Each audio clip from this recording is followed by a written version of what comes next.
Sawa. It's good I have two. Yeah. But you said one of them is for QA. No, but for now, what can let me charge it? Okay. Yeah, for now, let me charge it. So this one is I'm going to switch it off. Just don't. Oh. I'm going to connect and then I want to hear whether they sound so. Okay. Yeah, very important test before you assume these are okay. So remember when I was telling you the mute, they don't have sound. Remember it was like this.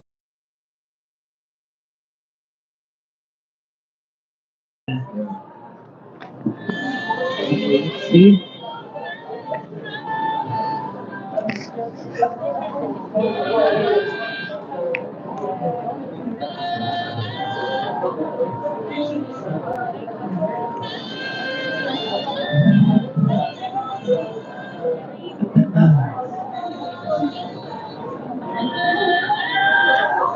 Mic testing 1 2.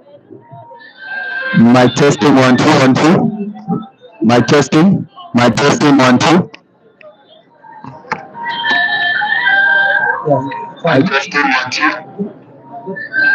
Mic testing 1 2 1 2. Mic testing. Mic testing 1 2. So I can switch it off for now.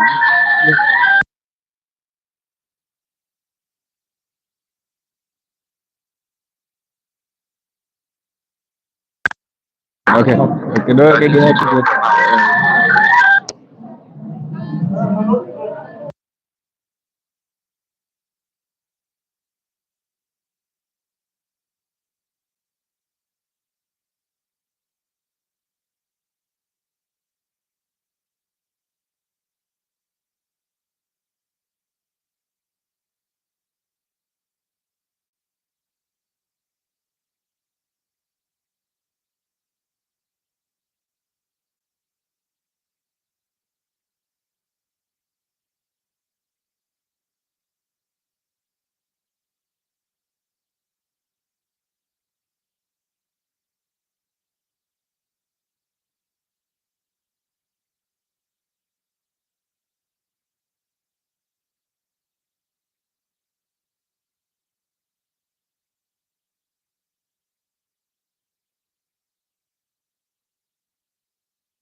I'm sorry, I'm just going to touch your bridge here. Thank you so much.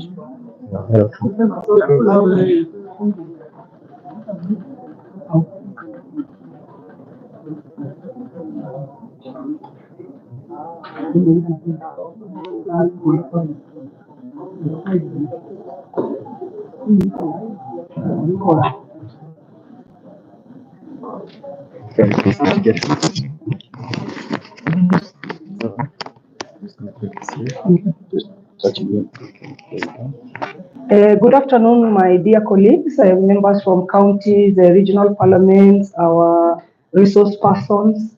We are back to the second session, and we are going to have Anthony Ngugi, a senior ICT officer from the CPST, making his own remarks and also on behalf of the executive director of the CPST. Karibu. Thank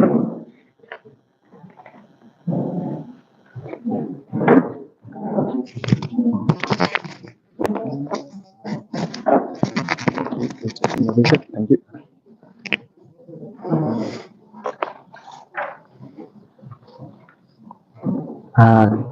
Clark Machakos County, Directors, Hansard, National Assembly, Director Hansard, Senate, the Directors present, and Deputy Directors present, members of HAK Executive, resource persons, delegates from Uganda, delegates from Tanzania, and all other maybe international delegates, our staff from Parliament, that is National Assembly and Senate, and also from county assemblies, ladies and gentlemen.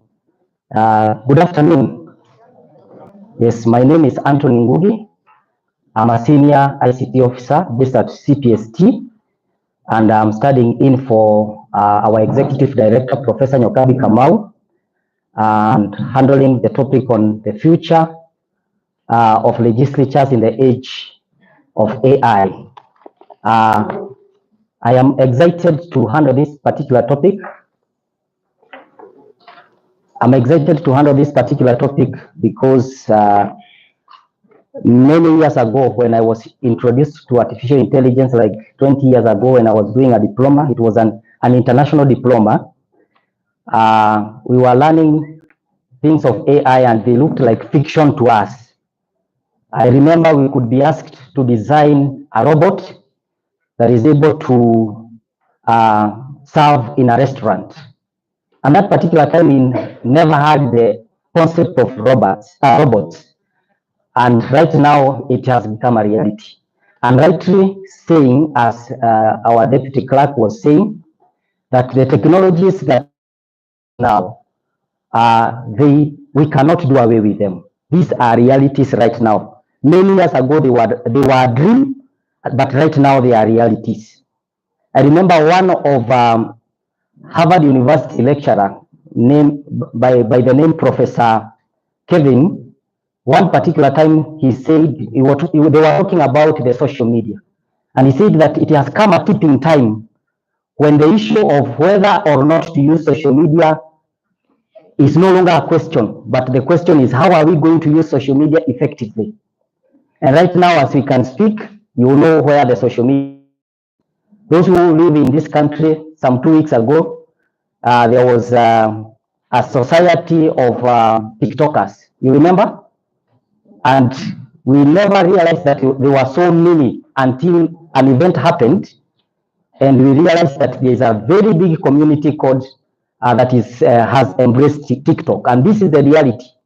And now the AI or artificial intelligence is the thing now, and I can assure you that it is employed in every sector. And I'm also excited because it is also one of the program or one of the area that I handled during my master's degree, area of artificial intelligence and specifically multi-agent system and also natural language processing. And I believe those are very important areas for Hansard because natural language processing is one of the areas of the application of Hansard together with machine learning, which we are going to handle shortly. So allow me to begin my presentation. Apologies from Executive Director. She has various meetings, commissions meetings back to back, and also there is a delegation from Canada, and she is also part of those who are hosting that particular delegation. Yeah, that is the CPST upcoming. The structure is done. For those who are not aware, we are up to the, I think, 7th or 8th floor, almost finalizing. So this is the upcoming CPST, the next maybe 2 years. So, as I said, my name is Anthony Ngugi, and I'm excited to be here. We are going to handle these particular areas. That is the introduction, concept of AI, prospects of AI, or the application where we can apply, particularly generally in Parliament, and in particular I will have a bias on maybe the areas of application where we can apply it and how beneficial it can become to us. Now, challenges and propose solution, and also what CPST and forward in terms of implementation of AI, and then the conclusion. So artificial intelligence holds a tremendous potential, and it has great impact in our society. And the legislature has a very crucial role which it has to play, both in terms of implementation and in terms of embracing technology of policy making. Some few months ago, I also had a privilege of attending a meeting of high-level delegation, and the people were dealing with the issues of artificial intelligence, and I learned a lot from that. In terms of application of artificial intelligence, even in our country, we have made tremendous steps. And for your information, in the education sector, why have we been able to have a very high turnaround time, a very short turnaround time in terms of secondary school placement? So the answer was that they have employed artificial intelligence in making secondary school placement, university placement, and that is why the time has taken short. We could wait for a long time to see our children being placed in different schools, but right now, because of the application of artificial intelligence in education, then we have been able to have a very short turnaround time, and that is one of the greater importance of artificial intelligence. Even when it comes to the issue of hazard, we will mention that turnaround time becomes quite short. So the legislature has a very important role in terms of application of it, and also in terms of coming up with the policies that will guide the implementation. Now, number two, another area that we need to understand is that because AI has great potential and has a lot of value to our society, to our institution, and also to our parliament and legislatures, then it is so any technology that you're faced even in your day-to-day life, you know that it is a double-edged sword. A double-edged sword in the sense that as much as it has many values that it can bring into the society and even to the legislature, it can also have some other negative potential risks that need to be mitigated. And for that reason, that's why we need a very important policy framework that can be able to help us to harness or to take advantage of the technology, and as well as mitigate the risk that it may come up with. So artificial intelligence, what is this artificial intelligence? Or what is this AI? You know, if you have attended an agriculture class like me many years ago, when you hear the concept of AI, you understand other things. But for this particular program, artificial intelligence is a different thing. So mind from the AI you know to the AI now that we are introducing, okay? So AI is a simulation of human intelligence processes by machines. So it's like we are transferring, or there is a simulation in the mind or in machines of the way mind of man works or the mind of people works. It's like you are transferring the intelligence from people into the machines. And one of the most potential reasons why we do that, because of the repetitive task that we keep on doing. When a man is given an assignment that is repetitive, they are prone to making errors. But or you subject a machine to repetitive assignments and tasks, the machine has no problem. Even if it can repeat million times, it will still give you the right output. But a man can repeat many times, they get tired, they get exhausted, and they now begin to degenerate in terms of the output that they produce. That's why we introduce machines, so that they get intelligence like the one of people. But what I would like to say is that there is no way a machine can go beyond people. Sawa? Because people, we are the people who have created these machines. We are the one who have designed these machines. So there's no way we can have intelligence more than people. So the most is that they give you an opportunity to be able to take time and energy and effort in areas of which are more strategic. So they take care of repetitive assignments and tasks, and they give you more time to deal with the strategic issues. So people should not be worried that now that technology is coming and technology is inevitable and technology is here with us and is going nowhere, then what is it taking our assignment? Is it taking our job? No, it is giving you more time so that you can be able to do more strategic issues and strategic things. I also worked in military like 10 years, and people are asking, what do you do in barracks all the time when you are not in war? I can assure you, we can borrow from them. They are always planning and strategizing and doing very important things. They are involving their mind in very strategic issues so that when they encounter any challenge or any activity, they can be able to handle it effectively. In the same manner, Hansard should not be worried that when we employ this, are we going to lose our assignments to machines? No. The thing is that you will have more time. And another very important thing is turnaround time. I think I have heard that the turnaround time for Hansard is 48 hours. Am I right? Now, with this kind of machines, imagine turnaround would be like maybe 1 hour, 2 hours. Meaning that you'll be able to produce output faster. You're going to be effective. You're going to be efficient. So it is a greater advantage to us. So AI, in terms of application, is applicable in all the sectors of our life. I've also mentioned about education, and I've said that secondary placement and university placement are largely using artificial intelligence so that they can improve their turnaround time. The machines, because of pattern recognition, they're able to scale the area and sector of our economy, in education, in automobile, in every area, virtually every area, artificial intelligence is applicable. Now, coming to the legislature, allow me to deal with the general legislature, then I will come and narrow down to what particular area that is important for us as Hansard. So, one particular area that is very important, AI is a very important tool that is able to do what is called data mining. When you have, like legislators, we have a lot of data. We have a lot of information. We have a lot of information and data. We have a lot of research that has been done in the past. We have a lot of output in form of information that has been generated by our Hansard, by our clerks, and all our workers in the legislature. And when we want to make informed decision making, or we want to have evidence-based decision making, then we need to harness artificial intelligence by allowing them to search through the information and search information and bring what is important for us to make policy, right policies. We have come to a generation that is called data-driven generation. And this generation requires a lot of data.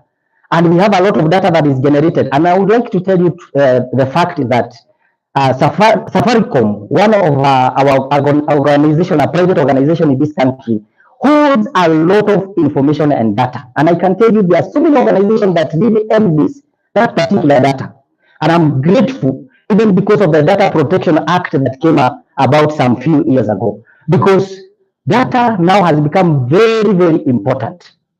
We have come from Sydney. There was a time we used to have agrarian revolution, industrial revolution, but right now is data revolution. Anybody who has a lot of data has a better advantage over the other people.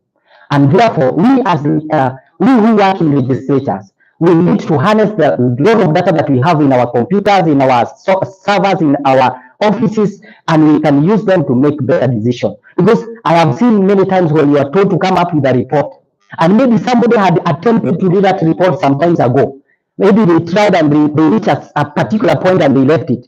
And that data, you could be able to build on what somebody had researched before and be able to move further and make a better informed decision. So artificial intelligence have the capacity to data mine. They are able to mine a lot of data. It's like an ocean of data. They can go there and search and bring that which makes sense, and also provide information that can make better informed decision. In terms of efficiency, AI tools can automate routine tasks, as I said earlier. Those routine tasks that take a lot of our time, take a lot of our energy to AI, so that we can engage ourselves in better productive strategic issues. AI assistants, they are softwares, they are systems that are driven by AI, and those softwares, we can be able to leverage on them to put a lot of data that can assist our members, so that if a member comes up today and they are not aware of what is happening around the parliament, they can just go to those assistant services and ask, just give themselves maybe a name. I am a member of this particular constituency. I want to know what am I supposed to do this week. And therefore, because of those softwares that are around, you can be able to provide a lot of information to the members, maybe even where the committees they are supposed to attend that particular week. You can give them a lot of information in terms of what are the resolutions that have been made. And they touch maybe on their committees, or they touch on particular area of their interest. So they can be able to search a lot of information that can guide them to navigate around in their work through the parliament, through what we call assistance services. Yeah, I will come to legislative reports. Then allow me to deal with legislative drafting. So we have artificial intelligence systems that enable people to come up with legislative drafting as quickly as possible. I was attempting, if I would have time, I would have shown you. I don't know if there is anyone who has ever interacted with the chat GPT. Anyone of us? Show me by your hand. You can show me by your hand. Yeah, wonderful. So those tools are very powerful, and that's an example that can show you that you can just put a question or a legislature or a question or something that you want to draft, and ask that to draft it for you. I attempted to do something like water resources, management of water resources. It gives you a very good draft, and it does for you something that maybe could have taken you a lot of time, and you are just able to edit. I'm talking about those free and open source because there are other systems that we can build and we can buy and we can procure. I'm just mentioning on the systems that you know, so that you can understand what I'm talking about. So those systems and many other systems that we can have around, they can help us to make drafting faster, instead of taking a lot of time in terms of, before you come up. Drafting is a very complex procedure. It requires a lot of research. It requires a lot of information. And these systems can be able to search and mine over those information and bring to you what is important, so that you can come up with a draft. And actually, the draft for you. And your work will only just to edit and come up with the final product out of it. In terms of security also, Parliament right now, as we are speaking, we have a system called Integrated Security Management System. And it uses basically what we call pattern recognition. And therefore, it uses maybe your physical appearance, it uses your fingerprints or any other identifier that it can use, so that it can know who belongs to this parliament, who works here, who does not work here. So such kind of system. So we are saying in future, we will have that we can apply in terms of parliament or in terms of legislatures in employing AI to make our life much better. So I want to talk about legislative reports. When I talk about legislative reports, a good example is now Hansard reports are legislative reports. And I want to begin by just saying or to mention that Parliament has come up with a very powerful or very nice digital transformation strategy. I don't know whether you have interacted with that digital transformation strategy for those who work in Parliament. And among the things in the digital transformation strategy, thanks to the COVID, because that is what informed now the coming up with the digital transformation strategy. Among the tools or among the softwares that have been given priority is a Hansard system. So I believe it is in the process of being implemented. And another system that is going to be implemented is a legislative drafting system. And another system that is also going to be implemented is a legislative management system. and committee management system.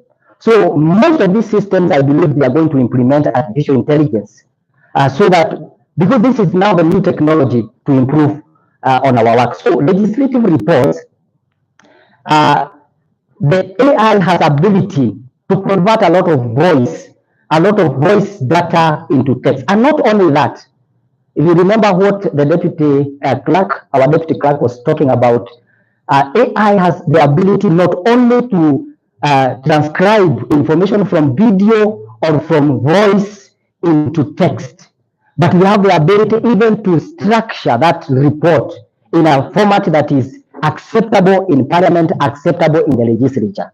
So in the future, when we come up with a system, we will not only have a system that is able to transcribe data from video or from voice into text, but we will help us using the format that is acceptable. I believe that Hansard has an acceptable format, isn't it?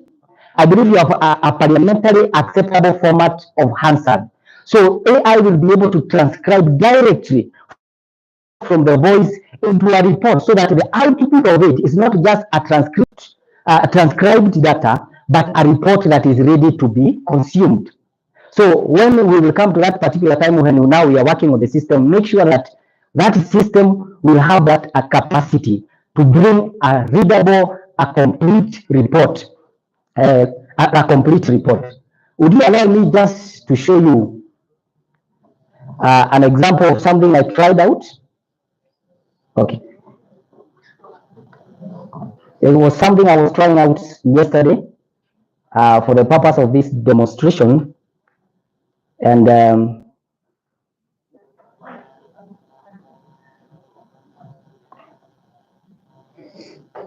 okay. I was able to download a video, and in this video, it's just a particular video of a proceedings in Parliament this year. That is on 13th of February 2024. That was a proceedings of Parliament, and I used a tool which is an open source, and every one of us can do that at your own time, called Good Tape. You can just go on your Google and search and open Google Good Tape. And when I downloaded this, I uploaded it there. And this is for the purpose of demonstration because this is just an open source. And I was able to transcribe it. It took me only 5 minutes because the video was 50 minutes. But now the problem with the open source is that they are limited because you have to pay if you want to use more features of that, but for the purpose of a demonstration. So allow me just to show you something.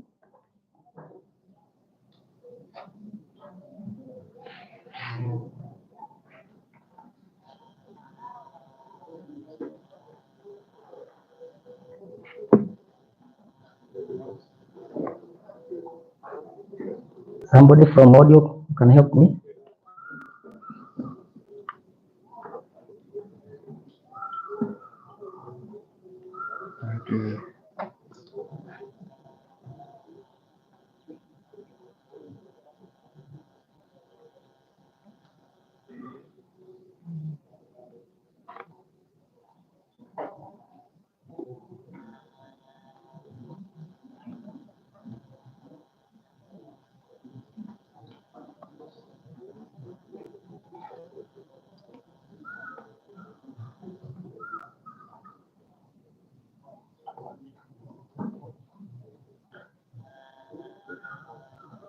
So basically what it does is it just captures the entire of the video and transcribes it as it is. And one beautiful thing I learned about it is that it is able to sense and remove all those fill-ups.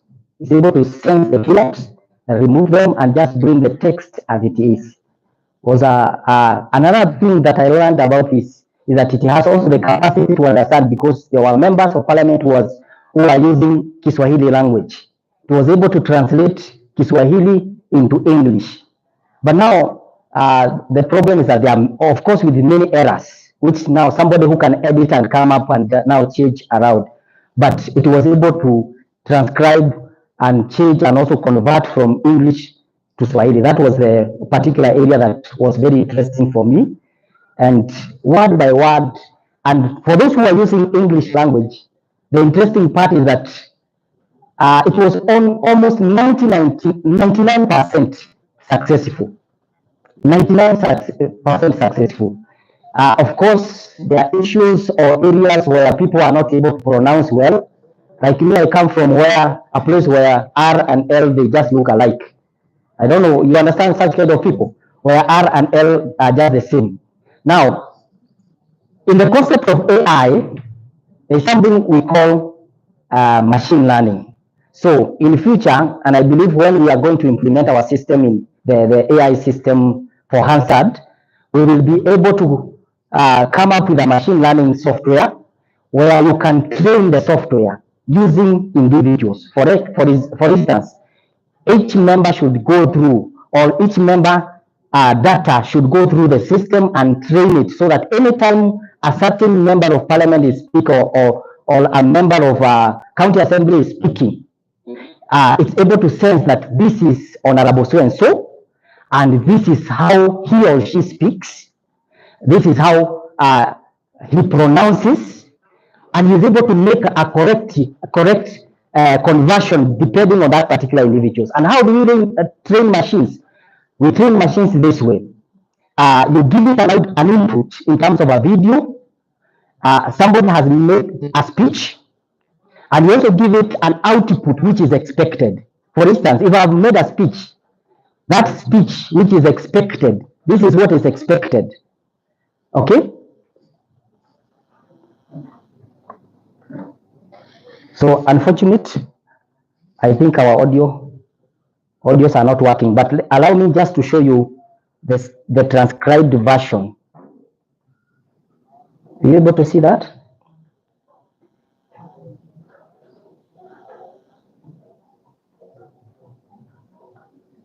This was produced within, I think, 3 minutes. So everything that provide proper facilities in order to facilitate you to cut out your constitutional mandate in suitable environment. Honorable members, you will further recall that on 21st of November 2023, look at how exact words that the Speaker of the National Assembly was using, exact words. So if somebody speaks English well naturally, other than somebody maybe who is able to make some wrong pronunciation, then it is able to produce that report and produce it very well and very effectively within a very short time. Now, on minute 29, I wish it was able to speak. On minute 29, a member was using Swahili language. Minute 29. Actually, it shows even the minute.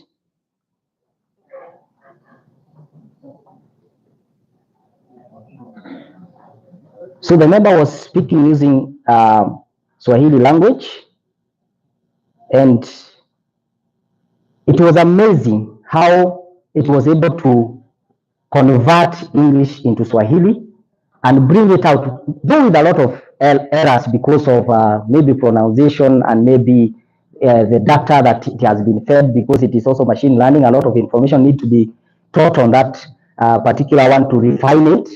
So for our case, we will have to take through all our members, as I was saying, through the system, give them the input, expected output.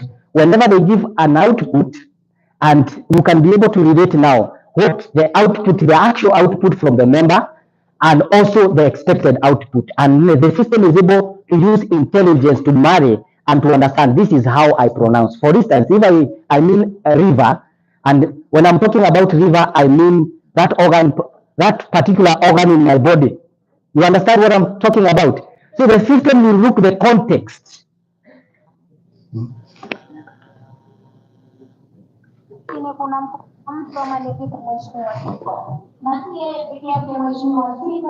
Nikumbuke pia na mapenzi zetu watoto wa kike ambao walioadhiri taarifa na ovyo ovyo. Mungu pia na mheshimiwa Spika Yanatoa rambirambi zangu na pole kwa familia zao, na niweze kusema kuwa serikali iweze kuangalia vifo hivi vinavyotokea hasa kwa kina mama kuliko kusikitisha sana. Asante sana Mheshimiwa Spika. Thank you.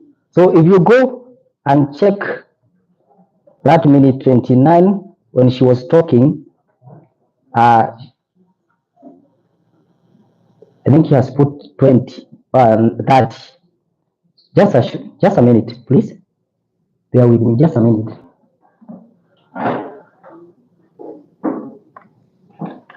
Melia Steven Gibson alikuwa ni shujaa, alikuwa kijana mahiri katika mbio, na mimi sana naweza kupeleka pole zangu kwa babake ambaye alilia sana kwa uchungu, akisema ni mtoto wake wa pekee.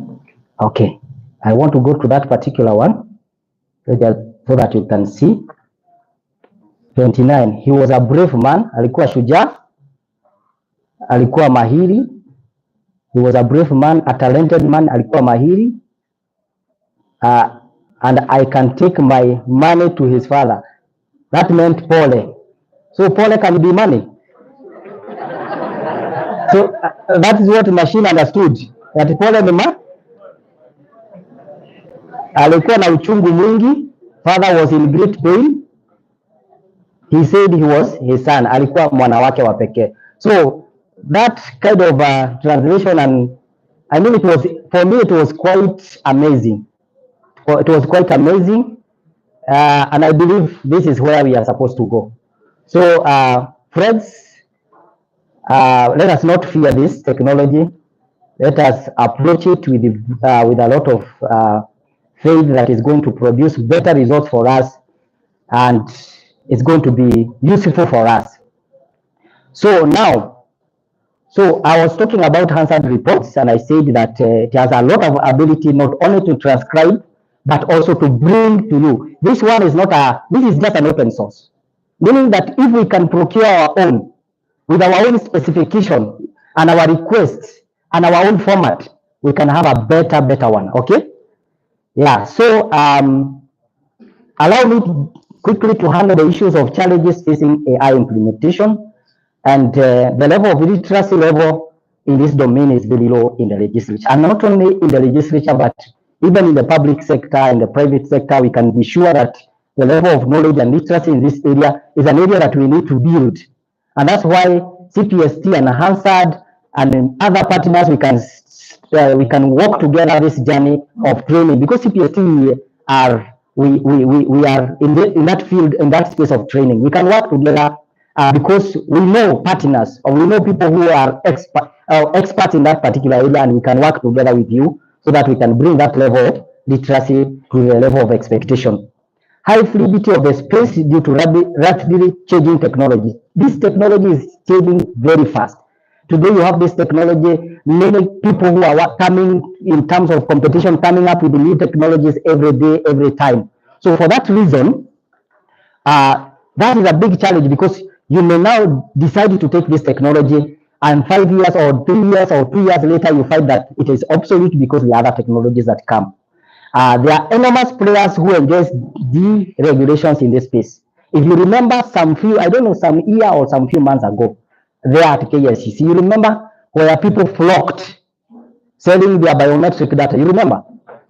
It is because there is deregulation. There were no laws.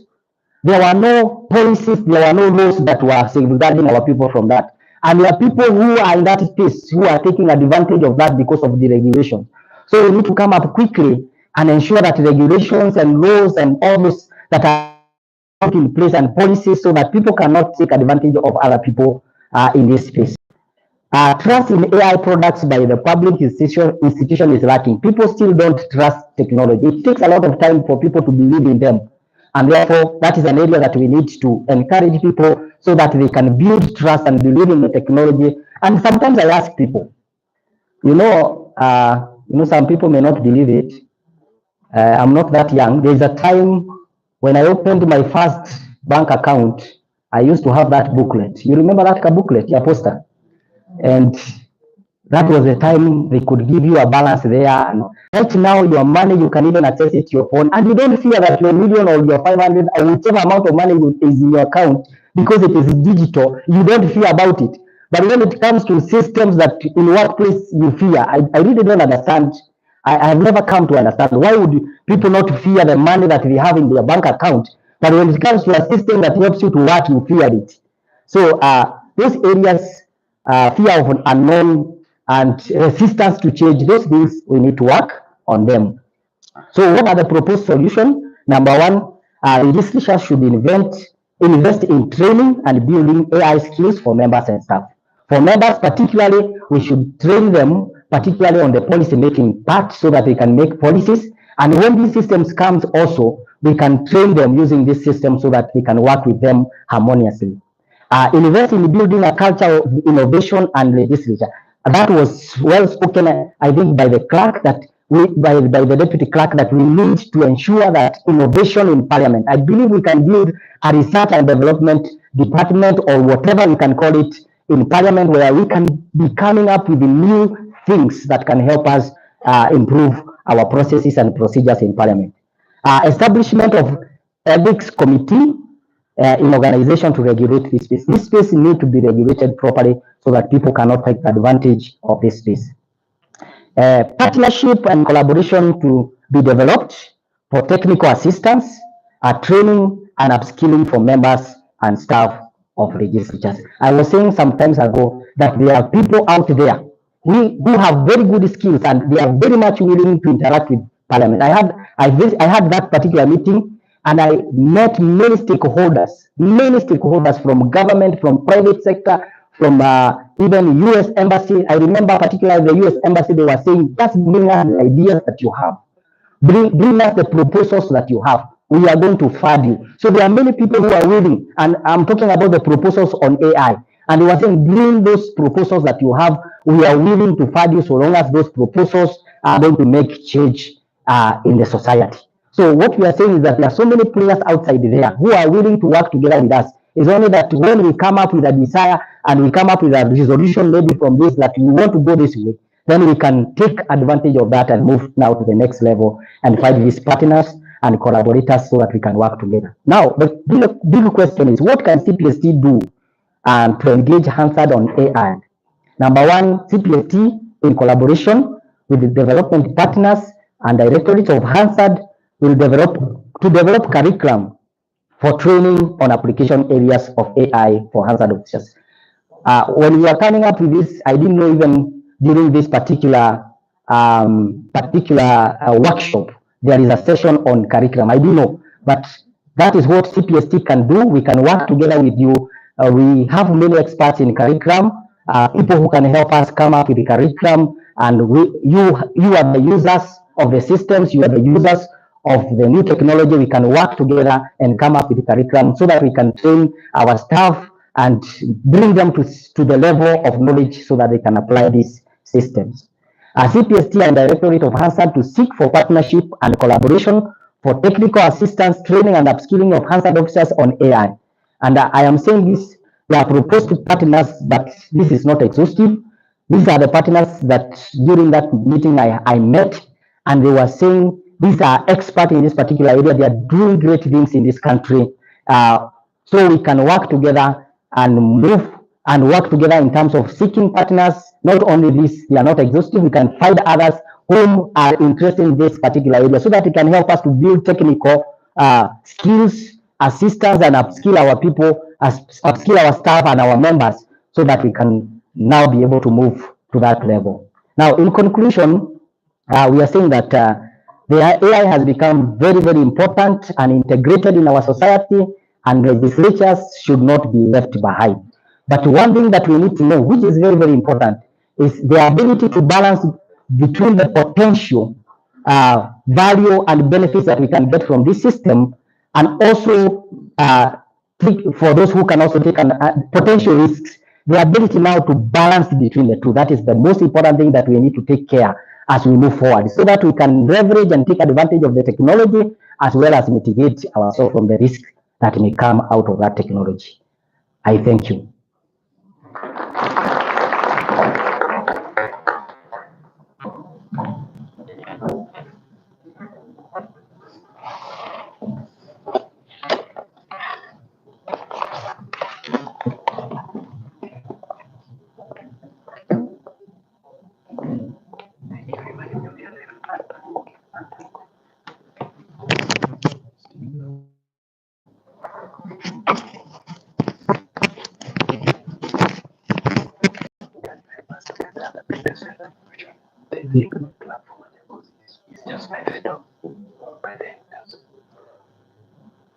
Thank you, Brother Anthony Ngugi.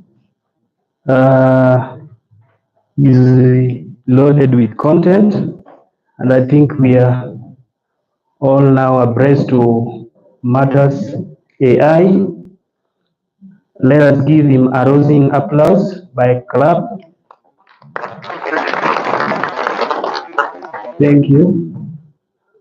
Our next presenter is the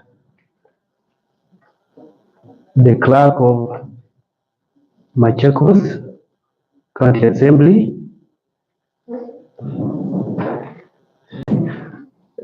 Karibu. I'm standing in for my colleague Grace. She's engaged somewhere. Shall moderate the session. Otherwise, feel comfortable.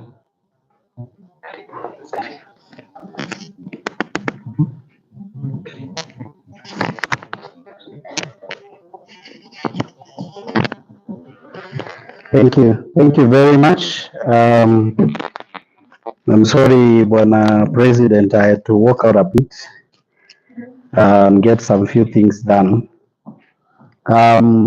In the morning, I mentioned a bit about what we are doing and probably what I will be discussing today.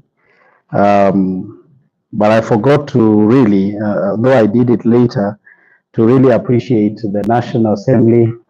And I learned later that the Senate has sponsored this conference for the last 5 years.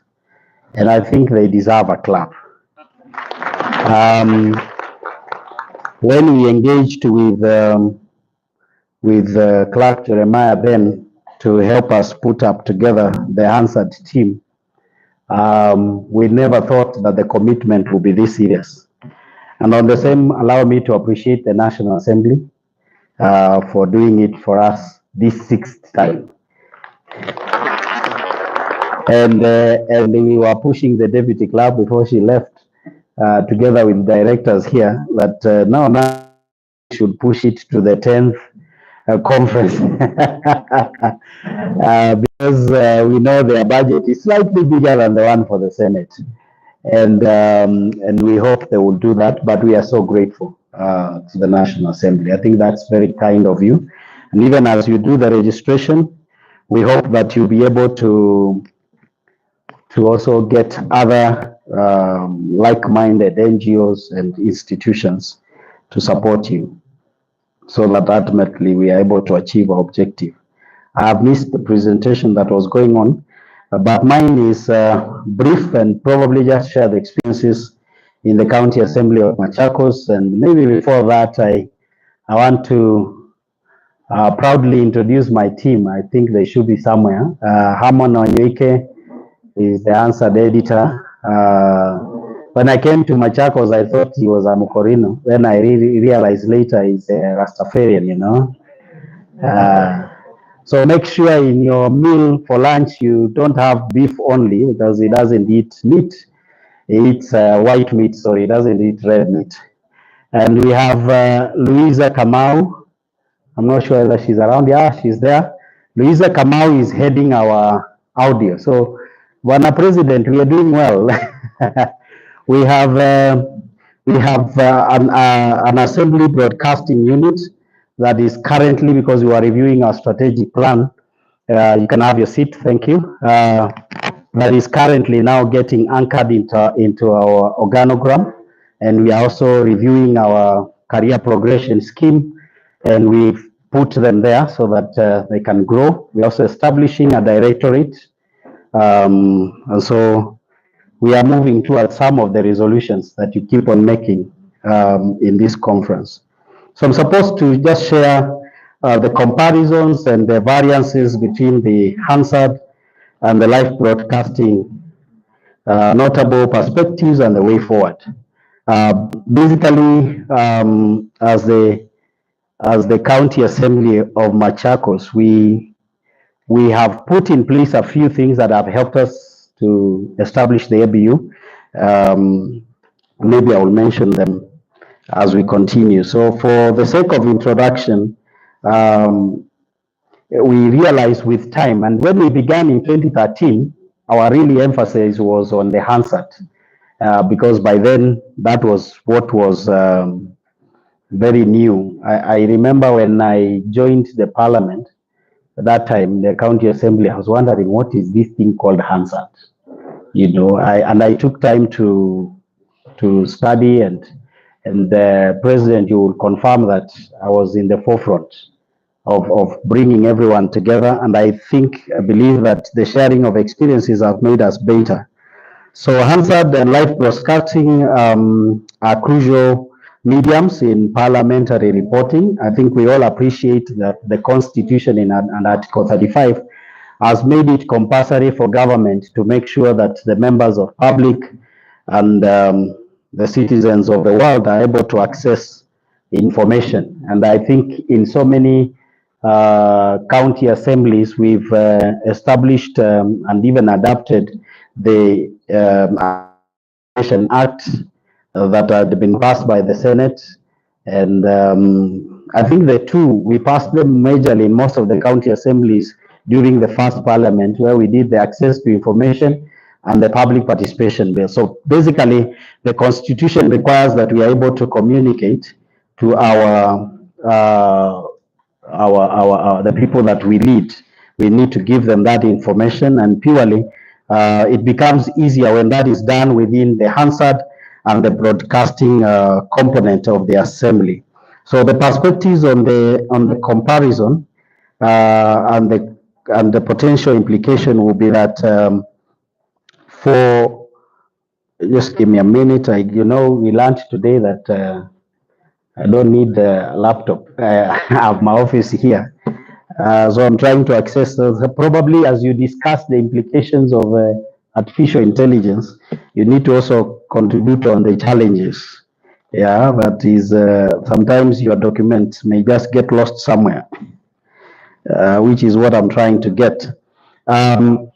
There is one on accuracy and accessibility.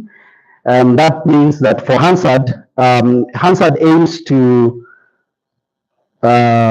introduce the accuracy and the completeness, providing a reliable historical record of parliament debates and decisions. And I'm really wondering, President, whether I'm even an authority, because I'm talking to editors. Maybe what I need to put more effort on is the audio bit, which I think county assemblies are trying to adapt. But for live broadcasting, it offers immediate access to the proceedings, enabling citizens to witness proceedings in real time, including, and I think this is one of the most important bit about the audio and the visual. It includes the visual details, and the public are able to look at the body language. Hansard will give transcribed report, so we may not understand what exactly was this honorable member saying and how did he say it. So the live broadcasting, and this is part of what is really pushing us in Machakos, it enables the members to see, and for those who love debates, you realize debates is not just about what is said, but how it is said. Yeah, and so that's one of the advantages that I would want to encourage the county assemblies here to consider introducing the ABU unit within the Hansard, so that the public are also able to see more than what is provided for by the Hansard team.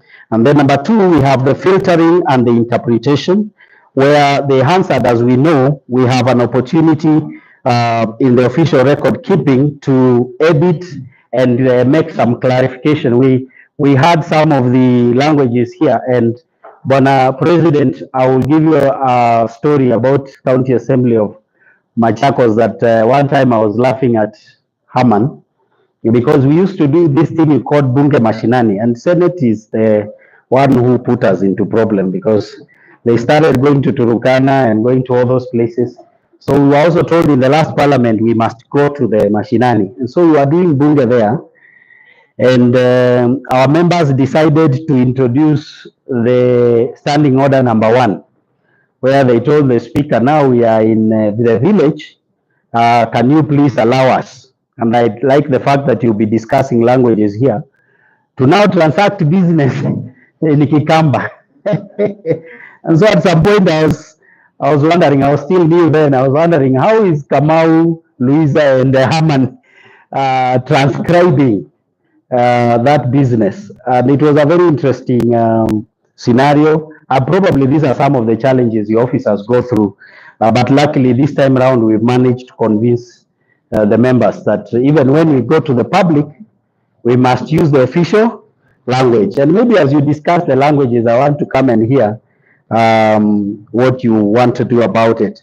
But then for live broadcasting, it presents unfiltered content. And so the transcribing team and the answer team can edit and put one or two things together. Sometimes we realize our members may not speak the proper English as we were learning. And so in the transcribing, you have some room to filter. But for live broadcasting, members are able to see firsthand what is happening in the house. And if it's broken English, then it is broken English. Then number three, the contextual understanding is that Hansard sometimes lacks the nonverbal cues and the contextual elements present in live interactions, potentially leading to misinterpretation or incomplete understanding. Assuming you are to digest on the Hansard report on your own, you may not necessarily appreciate what is it that the member was trying to say, or what was the environment in which the member was making those remarks. But when it comes to live broadcasting, you find that it provides a more holistic understanding of the debate, including the body language, the tone, the interjections, and it continues to add into better comprehension of whoever is consuming that live broadcast. Number four, on the engagement and transparency, we realize that enhances transparency by providing a comprehensive archive of parliamentary activities, fostering accountability and public engagement. But live broadcasting facilitates direct engagement with political processes, enabling citizens to observe debates and decisions as unfold, therefore also promoting transparency.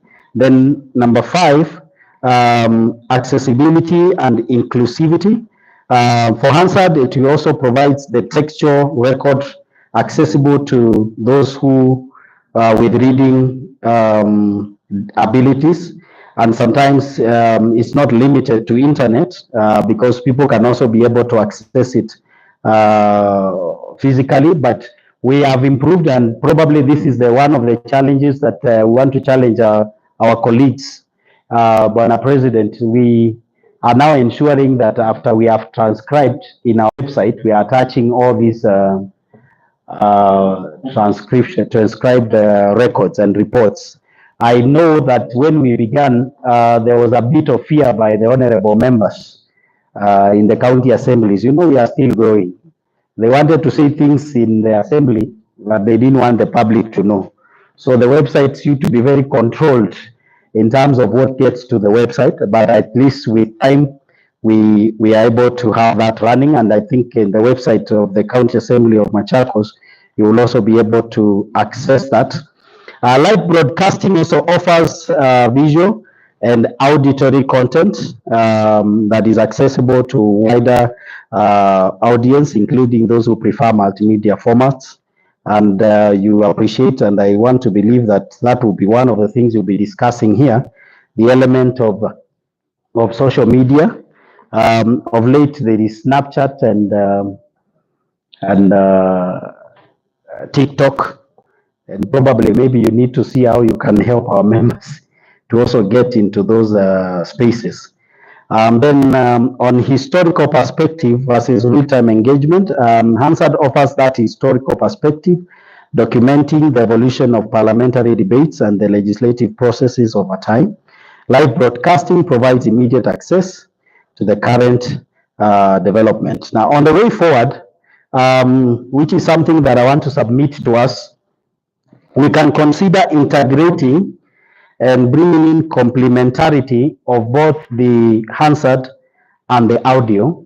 We appreciate that there are challenges that are involved, but we also believe that the strengths for complementing the two are better. And I want to believe, Bwana President, that could be part of what informed the Parliament to introduce, even to the level of directorate, an audio director. I think it's because of how important this is. And one of the things we are looking at in Machakos, and I believe it is the case with airwaves having been opened, we're actually working on possibilities of partnering with the local media so that when we have the assembly running, we can have them doing live transmission. So that then, I'm not sure what framework you have with KBC, which helps us. Sometimes when we are not having bunge, we enjoy looking at what is happening in the Senate and we borrow from the practices there. So we want to have a similar opportunity um, in the County Assembly of Machakos, where we can partner with some media houses to see whether we can do live transmission. We have actually realized when I watch them that they don't have a lot of content. So we can also help them to develop content by partnering with us. Of course, one of the challenges that I may mention or may not mention, but I think it's proper for me to mention here, is we are trying to work out to put up a media center. Because I'm not sure about what the other county assemblies are doing, but one of the challenges that we have is that when we have serious debates, the media fellows come there, and we are not as developed as the National Assembly. So you find that they want to access the public gallery, which then hinders or brings in other issues, including we can't filter what they are videoing. We can't, sometimes when the debates are going on, you see our members of the Fourth Estate, zeroing on the mobile phone of a member, and all those kind of things. And then, so our members, sometimes they rest their eyes and you see that they're also doing that. So in Machakos, we are trying to put up the media center so that we can provide the feed to the media that is coming from the Hansard and the broadcasting unit. That helps us to make sure that we filter what gets to them. Some of the equipments are not cheap. We had a budget that we were not able to meet, but we are committed with the team that is here in the next budget to make sure that we are able to provide the necessary equipment for that to happen. And probably that's something you need to look at. One of our takeaways that we've been able to do so far is to pass a broadcasting policy that is approved by the House. And the challenge that we have had is that in that broadcasting policy that we have approved, we have prohibited the media from accessing our public gallery, but because our policy went ahead of us before the infrastructure, we find ourselves breaking the law, our own policy, by allowing the media to be there. But that's a problem that in the next 1 or 2 years we should be able to finish. In our review of standing orders, we also established a broadcasting committee that is anchored in our standing orders. It is chaired by the Speaker. We realize a lot of these things that needs to be done for the broadcasting unit require the support of the board because of the cost involved and other implications. And so we quietly introduced that committee. It's not very vibrant, but when we have issues, we are able to convene that committee and we're able to discuss what needs to be done. And sometimes they become our agents on the floor of the House to promote or to fight for the budgetary allocations that we propose. Then number 2, on technological innovations, I think I don't want to overemphasize this because our deputy clerk has put it clearly here that we have no option but to embrace this idea whose time has come. And therefore, we need to look at how best we can have the artificial intelligence integrated on the same. And you realize also, which is one of the challenges of this broadcasting unit, and some of us are still developing, Bwana President, we are yet to, I'm not sure how Parliament has managed, because when we look for the sign interpreter, we realize the sign interpreter available in the market does not have the qualities of a journalist and the Hansard officers and whatever. And so you are forced to ask yourself, will I employ a sign interpreter who will only be working when there is bunge going on.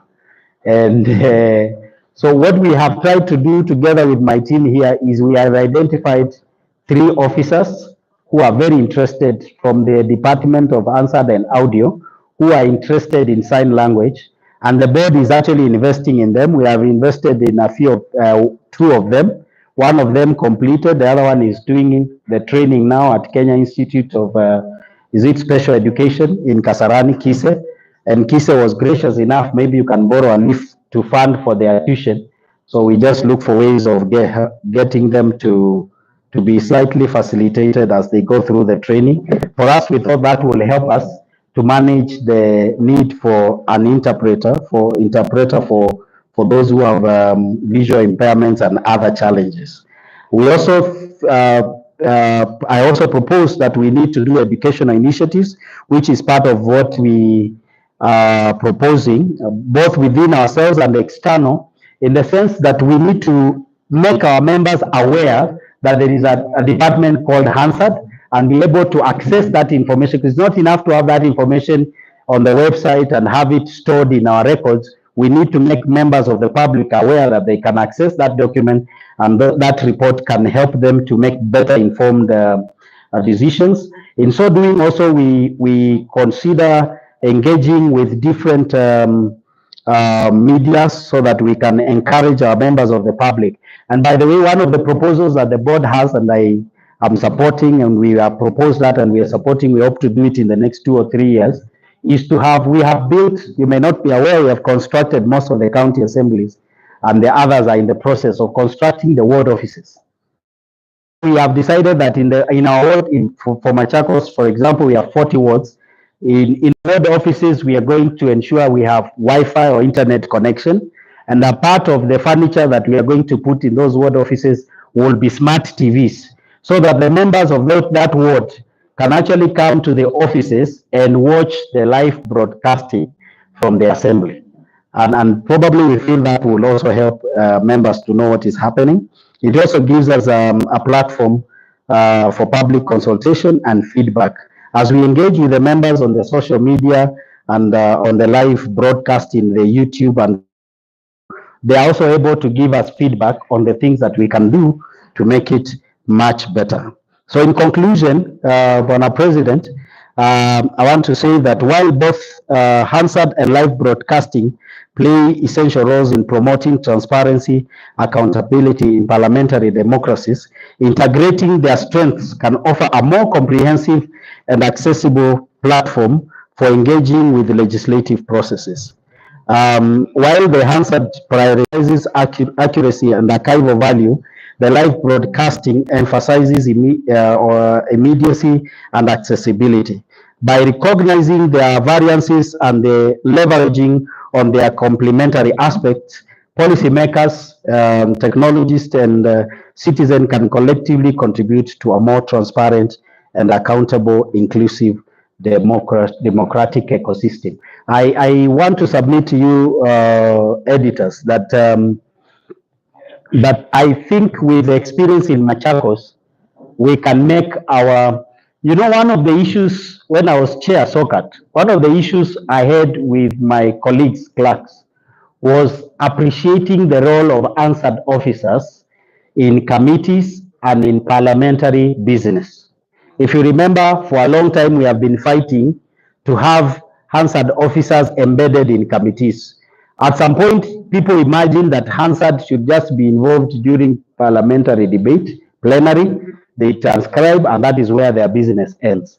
But as we introduce the live broadcasting, I think we will be able to make a strong case for this department to also be heard, and we'll also have an opportunity to interact with the public.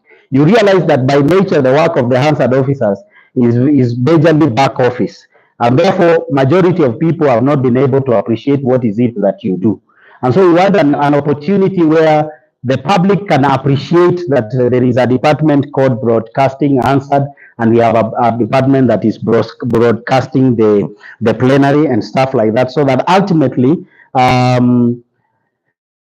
two departments are enhanced. I know for now, for a number of county assemblies who have hit their limit, the ceilings for staffers. By the way, you may be aware, directors, that CRA wrote to us circulars setting the cap at which the county assemblies can recruit.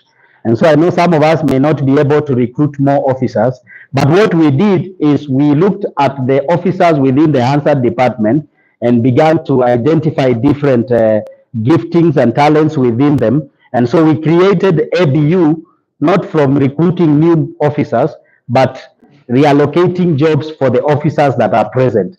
And so this is something that we can be able to do in the other county assemblies with the necessary modification on how we do it. I know one of the other challenges, and this one is for us here, is that you realize some county assemblies have a challenge of generating business. So they don't want to go live with next order, next order, next order, next order. And then now SRC decided no plenary allowances. So now you have issues of clerk, Sergeant at arm, ring the bell. You know, ring the bell, no quorum. You know, when it appears that the member is live and is not around, it also becomes a challenge. And I think in terms of some of the pitfalls that we have to deal with, is that members may start saying this live broadcasting in order to expose our members wetu. But I think if we are to grow our county to the level that the big brother is, we must be willing to bite the bullet and just get this thing done. I want to stop there. With your permission, I can take one or two suggestions or ideas or questions. Yeah. With the permission. Only you want to ask a question. Any veteran. Maybe you can add value. Only you a better place than me. Thank you very much, Mr. Clark, for the presentation. I wanted to add on the issue and congratulate the Shackles for taking the initiative to send the officers to PSA for purposes of signing Ngugi. That is the place. Before we go to the national, you are seeing somebody at that corner. We are hiring those services from the national broadcaster, and that person is at ABC, Public Parliament Business. So we want to ask our colleagues from other assemblies, maybe an example set by the Shackles, identify some officers and then them some MOU with the PSA to build capacity for in-house. That would be a better way to go. Equal the issue of staff recruitment, that's what I've always told you. In all the meetings I've attended, I say it is not possible to employ because when there was a vacancy that the political shenanigans. So I usually advise staff when they are complaining what is happening, just can be shop around for this work. And they see you can get someone from the senior account and other departments who build capacity for them. Secondly, before we address the issues of these other government agencies, SRC, Treasury, and others, we shop from within to build staff for the capacity of the one. And you, being the inaugural chairman of the soccer, for the support you have accorded, because without that support, most of these assemblies go where they are. People you are claiming for a meeting. Yeah. At some point, we were accused of that. And remember, at the beginning, in community, for some 5 minutes, just 1 minute, without matter for me. I want to thank you for the support, and we look forward that the other class will also be able to immediately support the staff within the assemblies to ensure at least we have a report that can pass the test of time as a Hansard report. It should just be a replica of what happens at the House of Commons, at the Parliament of the Uganda government. I tell people from a global perspective, I might be Vatican, but I will be able to follow the mass using the local language. So that is the same thing you want to see from our officers. So thank you for your support. I thank you for actually I think to stay with for the chairperson of soccer at the last minute. Remember, I called you this morning. Yes. Yes. Thank you. Thank you. Thank you, Ndigi. I'm a friend of the Hansard Association. So I come not even in the capacity of the clerk, but in the capacity of a friend. Any other question? I know people are hungry and watu wakiwa na njaa inakuwa maneno mingi. But I may have to leave in the course of this conference. But in case of any clarification, I think I've raised my officers. They will be here for the entire part of the week. They can clarify on any matter that we need. Oh, there's somebody here, please. Sorry.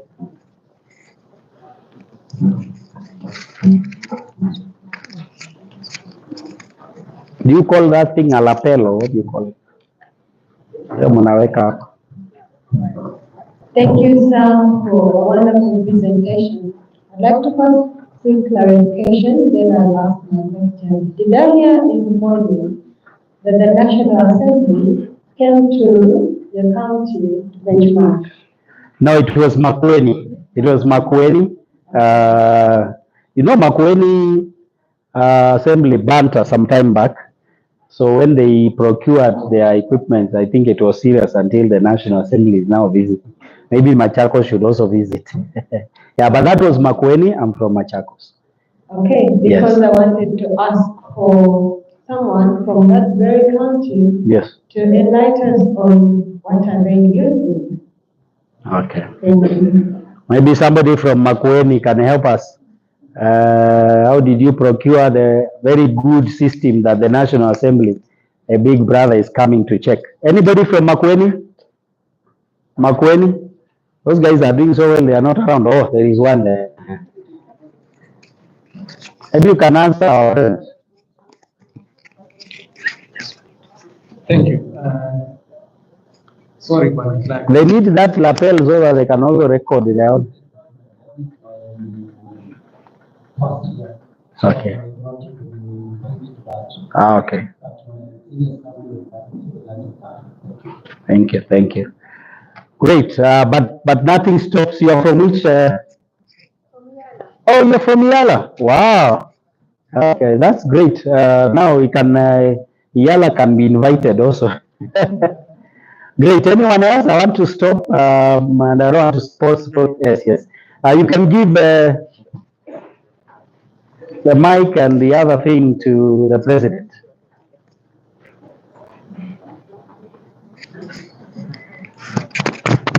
Sorry.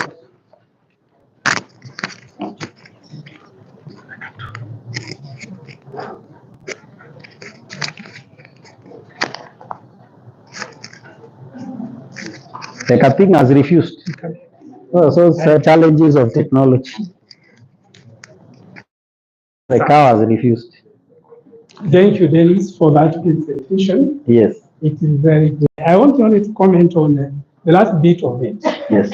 Where you say that apart from the answered staff doing transcription and being at the, behind the scene, you could also involve them in training committees, if you have them, also tendering committee processes, and especially where tools and equipment that is meant for them is being procured. Then also the wellness committee, if you have involved the answered in different areas. Thank you.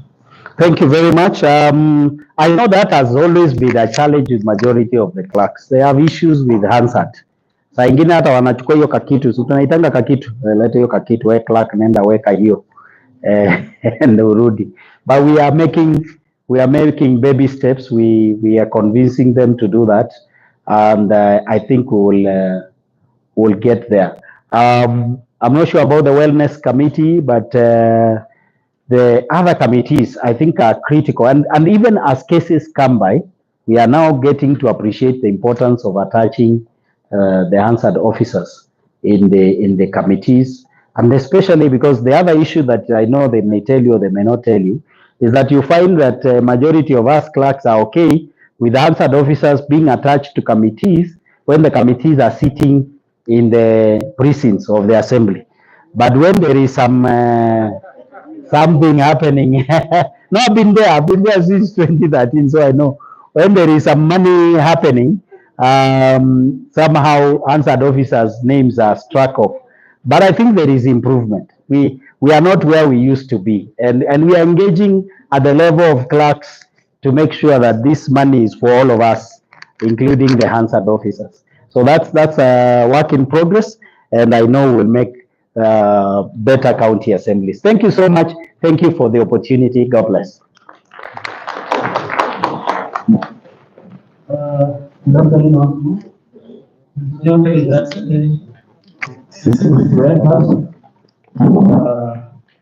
you.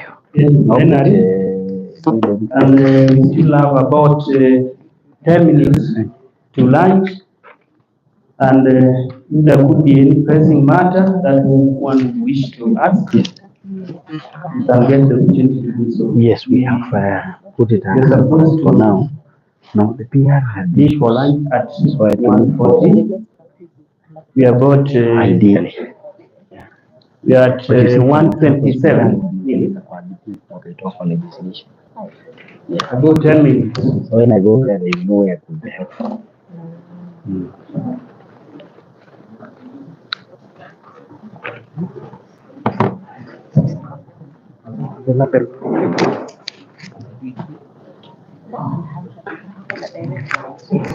We're trying to do that currently.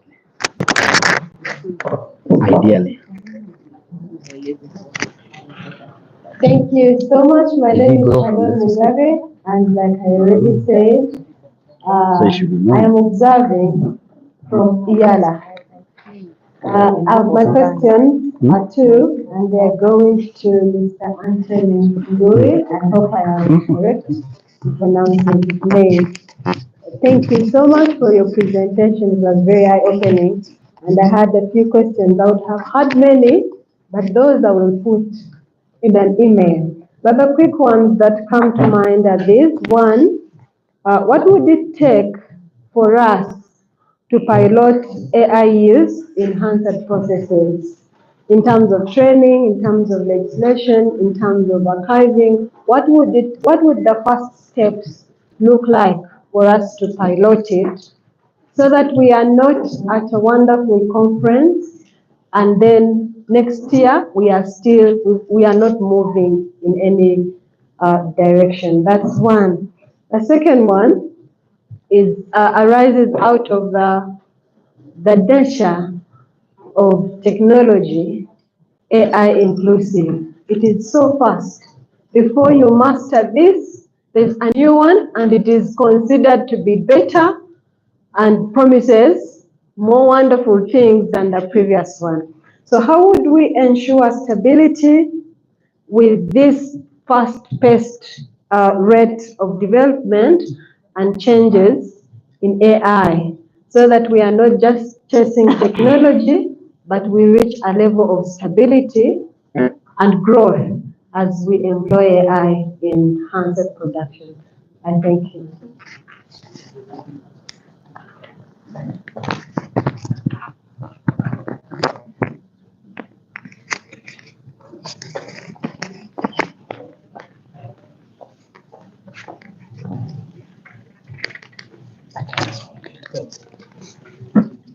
Thank you. Mine is not a question, actually. I just wanted to make a remark. This one is directed to our clerk, Mr. Dennis Mutul from Machakos. Thank you, sir. I'm grateful for the presentation you've made here. And since you said, sir, that you're leaving, I thought that I wanted, first of all, to thank you for your time here, and then thank you for that wonderful presentation. My only part is that having been here since 2013, with the experience you have and the kind of presentation you've had, how I wish that you take your time at the SOCAT and talk to our bosses, your colleagues, more especially the issues you've raised here. These are challenges we are going through in the county assemblies, which sometimes make it a challenge in the production of the answer, more especially on the equipment, and not taking it serious. You realize, especially like committees, you know, it's now almost, we are 10 years down the line, but we want to behave like we started yesterday, when we should actually be in a position where we have grown. Committee rooms should be taken serious now. We should have committee rooms which look like committee rooms. The reason why, which has really made me to have a remark on the same, is what you finished with. Leta kokakitu. And you know, that is exactly what is almost happening across the country in the county assemblies. And I will urge you that as you sit at the SOCAT, please talk amongst your colleagues so that we take the Hansard with the seriousness it deserves. The seriousness from the plenary, the seriousness to committees, and the seriousness even to the working levels, so that these officers do not look like we are begging to be facilitated to work, because that is what we normally do. Thank you, sir.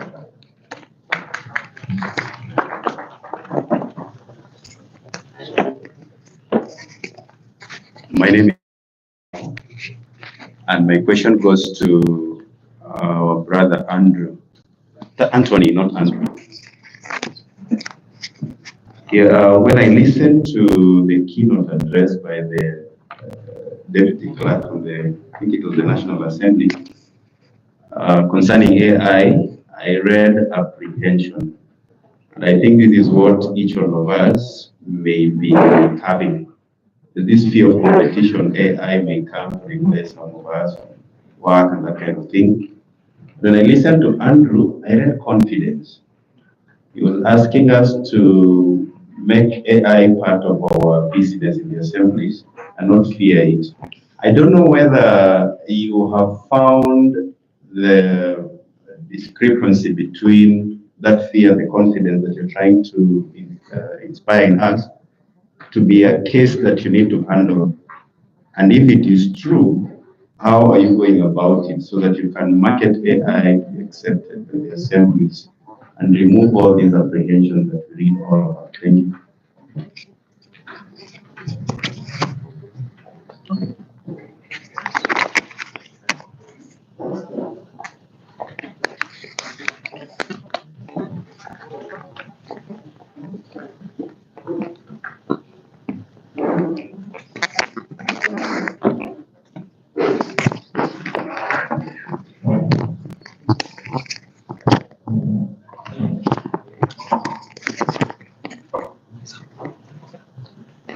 Thank you. Thank you very much for the questions. And I want to address the first question. What is the first step for the pilot? For me, I believe the first step is just to acquire first knowledge or the little knowledge through sensitization. Maybe we can organize program for a short-term training, whereby we can train people in terms of what is AI in the high level, and the application, the value it can have for us, and the benefits that it can bring to us, and even the question that Mr. Charles has asked, what can we do when we employ the AI? So the first thing is just sensitization and training. And the second step is to bring on board the stakeholders. You know, stakeholders will be able to shed light in terms of we can find the people who are experienced, people who have been able to implement it in the past. And a good example is, I think, Parliament of Netherlands. Yeah, they have been able to implement that with them also. Bring the stakeholders on board, the developers, the users of the system, the trainers, bring them on board, and we can begin now the discussion on how now we can implement it and pilot it before now we go full throttle. The second question is the nature of technology. It is very fast. For me, what we need to do is that before we implement any system, let us do enough research. I don't know whether to call it feasibility study, but enough research to understand the newest technology, so that we employ the very, very new technology. And even in that technology, ensure that there's something we call versatility, ability for that system to adopt even in the future. I believe for those who have bought different vehicles, there are features in that vehicle that you don't choose, but it has. I remember there is a vehicle I saw that it has the capacity, even the tires, to when there is no you can warm the tires. I saw it in Kenya, but we don't have those scenarios here. You can build a system that has versatility. In case of any situation that arises, it can expand. I believe that is how we can do for the nature of technology. The question from Mr. Charles, that fear is real, but I believe we can have confidence, as I have been, I was trying during my presentation to build confidence in that, but that it has a lot of value, particularly on a turnaround time. When members of parliament or any user of the Hansard report is able to get that report within the next the next 1 hour, I mean, they can be very happy that you are doing a very good job. And number two, what Bwana Clark has alluded in terms of building different capacity. We can try as much as possible, have many diverse capacities and different knowledge.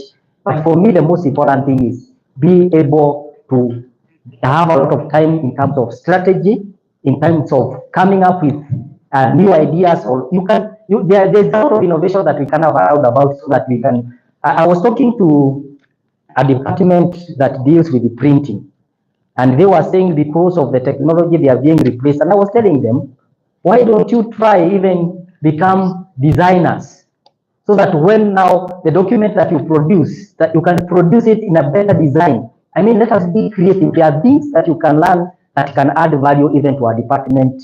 Think around that so that we can become even more effective in our work. I don't know whether I've answered that question. I have attempted, but I believe there is a lot of things that we can do.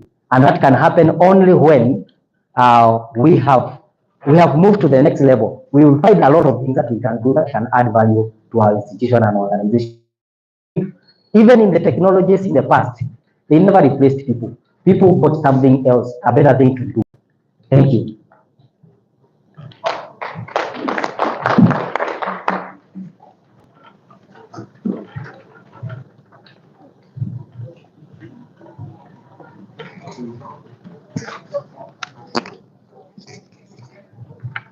Thank you. We are done with the dinner, and we wish to wait for lunch. And request each and everyone to put the cards at the table where we registered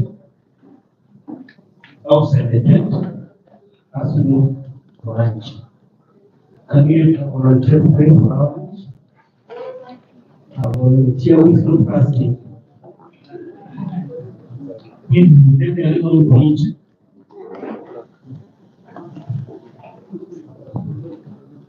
No. Okay.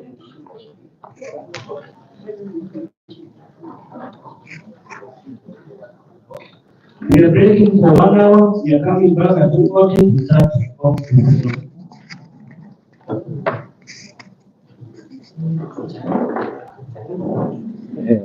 Let us be on our feet and pray. All right, let us pray. Heavenly Father, we thank you for this great moment you have given it to us. Ever since we entered this room, Lord, you have been with us. Now we are breaking for lunch, and we pray that God, whatever you're going to eat or whatever you're going to take, to be of health in our life. In Jesus' name I pray and believe. God bless you.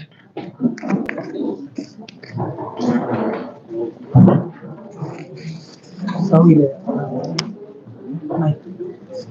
I'm saying, connect. Oh, sorry. I'm like, So you had to.